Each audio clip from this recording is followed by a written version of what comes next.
Kosovën e kemi trashëguar me 350.000 punësuar në pranverën e vitit 2021, ndërka shtas që po flasim ai ka 430.000 të punësuar. Pra një rritje prej afër 23% të popullsisë të punësuar dhe natyrisht që edhe zvogëlimi i varfërisë, edhe zvogëlimi i papunësisë kanë ndikuar në mirëqenjen e qytetarëve. Por ka një farë shpërputhje midis gjendjes së mirë, konkrete, praktike, fizike, materiale midis njerëzve dhe në anën tjetër piskamave, bërtimave dhe polemikave të cilat zhvillohen prej atyre të cilët duket që kanë humbur shumë interesa për shkak të përparimit të Kosovës. Me fjalë tjera, çdo gjendje, sado e keqe që është kudo në çfarëdo kohe, dikujt i konvenon. Pra nëse kemi qenë keq në të kaluarën, dikush ka përfituar nga kjo.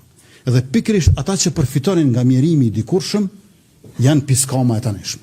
Por nuk do të jetë edhe ardhshme, për shkak se po fillojmë një kapitull të ri, i cili nis me fushatën e tanishme, vulloset me zgjedhjet e 28 dhjetorit dhe zbatohet në 4 vitet e ardhshme me qeverisjen e vetëvendosjes.